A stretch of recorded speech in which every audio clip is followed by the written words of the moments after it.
All right, continuing and hopefully finalizing the presentation on Chapter 6, starting with slide 42. And this is another vignette on the use of technology to help control and manage inventories, which is expanding for retailers like Walmart and Best Buy. They use the case of using the RFID technology, which can specify right down to each individual unit where it's located, and that obviously helps promote efficient management of inventories. And it's important because obviously inventory is a critical part of each merchandising and manufacturing business, and we're operating in a highly competitive market that forces prices to remain relatively low compared to costs, meaning that low margins are typically made on sales. And this means that every effort to control costs is important in ensuring profitability when the gross margin is not that large relative to sales. So these companies are looking for any edge that they can get. On slide 43, as noted previously, there can be significant differences in ending inventory, cost of goods sold, and net income when using FIFO versus LIFO, especially in times of rising costs, which is almost always the case these days. Therefore, companies that use LIFO in order to provide an apples-to-apples comparison with companies using FIFO are required to show the difference in inventory amounts if FIFO had been used instead of LIFO. The Caterpillar example disclosure note on this slide is found on this slide and page 299 of the text. So you actually will see the difference in the inventory balance should FIFO have been used. So on slide 44, this slide shows the difference in calculating the current ratio, that is the current assets divided by current liabilities, when the inventory is adjusted from LIFO to FIFO. Since FIFO increases the inventory balance in times of rising costs, it also increases the current ratio since the current assets are higher overall. On slide 45, here we begin an example of how the cost flow methods are applied in a perpetual inventory system using the data provided on this slide and on page 303. And this should look pretty familiar because it's using, I think, the same information that we used before in our FIFO and LIFO and average cost examples. So now when we look at, and this of course is in Appendix 6A in the text. So notice how the combination of FIFO and perpetual accounting works here.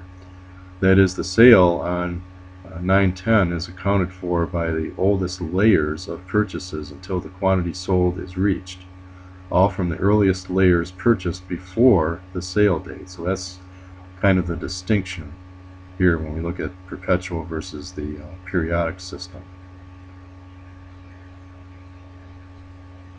So in this case, though, we end up with the cost of goods sold of 6,200 and an ending inventory balance of 5,800, which I think is just the obverse of what we got with FIFO in the periodic system. So it's a little bit different,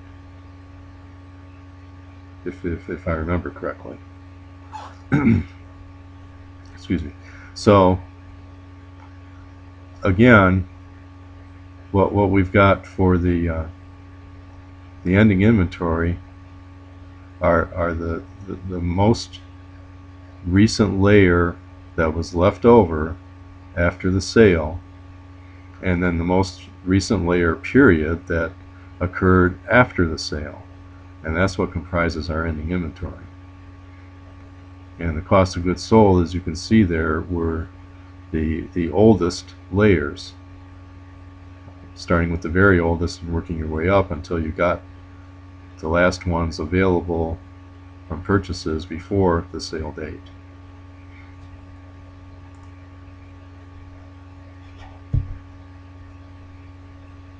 Moving to slide 47,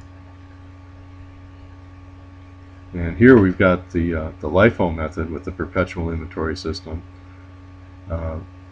For this one, you'll need to look at the bottom of page 304 to see the calculation of cost of goods sold, which was $6,300, based on the newest layers of purchases added before the sale date. Therefore, the ending inventory consists of the oldest layers not sold from prior to the sale date and any new purchases after the sale date, assuming there is not another sale by period end. I apologize for that. The publishers, for some reason, reran the FIFO detailed chart where they should have run the LIFO one here.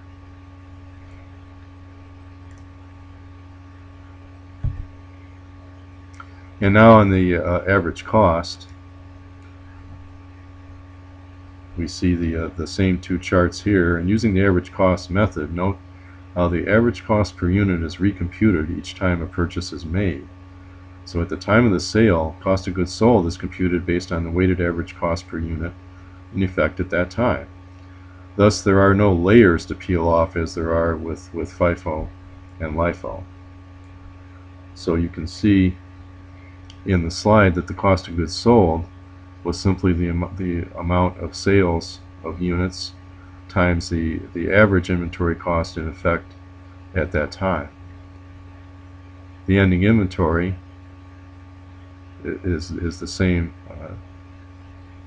type of thing here, where you've got the number of units times the average cost that was in effect at that time.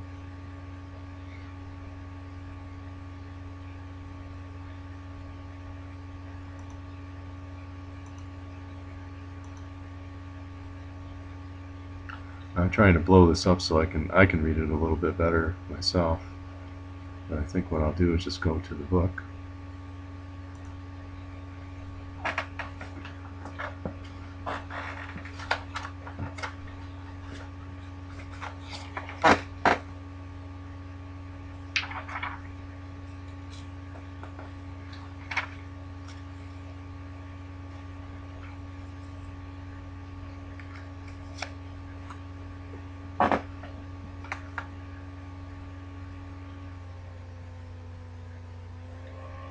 Yes, all right. So an average cost, we had a purchase on November 27th of 400 units at $13.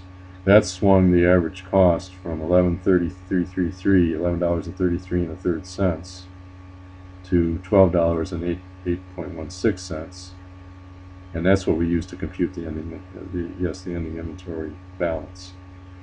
So that's why the average cost used to compute ending inventory and the average cost used to compute cost of goods sold were somewhat different. So I want to make sure I was telling you the right thing there. All right, moving to slide 49.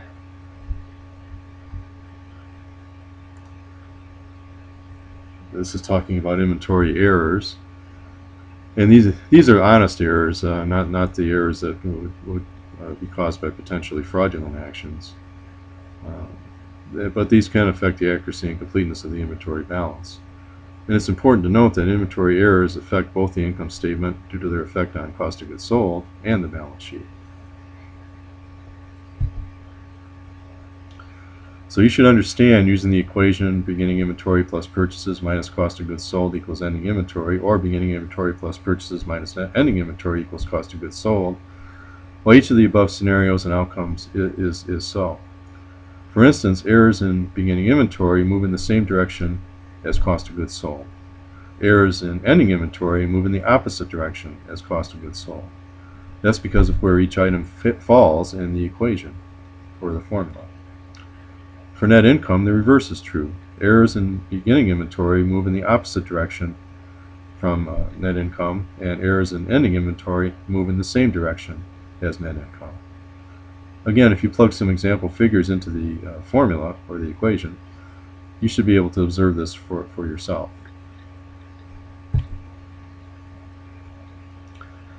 So move to slide 51. This slide shows the compounding effect of inventory errors into the next accounting period, where the opposite effect will occur, because remember, last year's ending inventory is this year's beginning inventory. So the errors for the two periods, one understatement and one overstatement, or vice versa, will offset each other in total, but that won't placate users of the statements that rely upon accuracy and completeness in reporting for each period. Finally, computing an accurate ending inventory is all about getting the count right and the costing right. So on slide 52, here's a concrete example to show the effect of errors on 2 consecutive years of reporting. Notice how the errors do offset, that the understatement amount for year 1, 2011, is matched by the overstatement amount in year 2, 2012, because it is the beginning inventory in 2012 that is understated, whereas in 2011 it was the ending inventory that was understated. And you can see how that flows through the statement.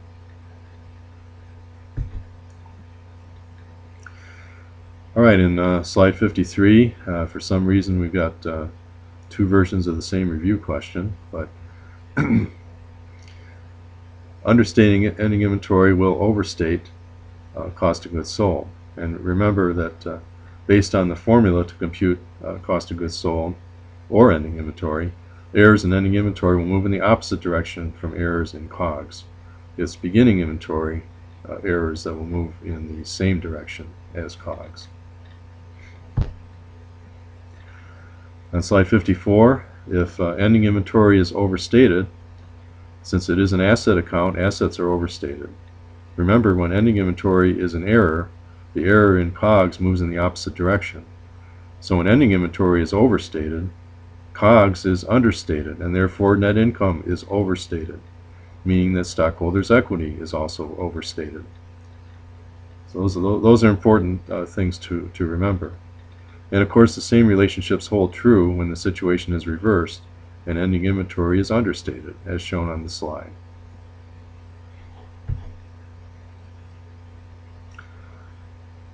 And again, here's the main item of importance regarding IFRS for this chapter. That is that IFRS does not allow the use of the LIFO method as generally accepted accounting principles, or GAAP, in the U.S. does.